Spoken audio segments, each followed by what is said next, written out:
Scale ചെയ്യുമ്പോൾ എന്തായാലും നമ്മളുടെ അറിവ് മാത്രം പോരാ.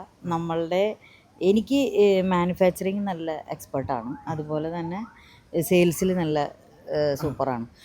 ഈ 2 സെക്ഷനാണ് എൻ്റെ ഏറ്റവും വലിയ കോർ ഏരിയ. പക്ഷെ അതേ സ്ഥലത്ത് നമ്മളവിടെ എത്താനായിട്ടുള്ളത് നമ്മൾ സിസ്റ്റമാറ്റിക് ആക്കേണ്ട കുറേ കാര്യങ്ങളുണ്ട്. അതായത് ഫസ്റ്റ് അക്കൗണ്ട്സ് ആണ്. അതുപോലെ തന്നെ നമ്മളെവിടെയൊക്കെ അതിന് സിസ്റ്റമാറ്റിക്കായിട്ട് ചെയ്യണം, എങ്ങനെ അതിനെ ഓർഗനൈസ് ചെയ്യണം, സ്റ്റാഫിനെ എങ്ങനെ മെയിൻറ്റെയിൻ ചെയ്യണം, അവർക്ക് എന്തൊക്കെ വേണം, ഇങ്ങനെയുള്ള പല കാര്യങ്ങൾ നമ്മൾ പല ആൾക്കാർ, കമ്പനി സെക്രട്ടറി, ചാർട്ടേഡ് അക്കൗണ്ടൻറ്റ്, അങ്ങനെയുള്ള കുറേ പേരോട് നമ്മൾ സജഷൻസ് ചോദിക്കും. അതുപോലെ തന്നെ നമ്മൾ മാത്രം ഉണ്ടായാൽ ബിസിനസ് നടക്കില്ല.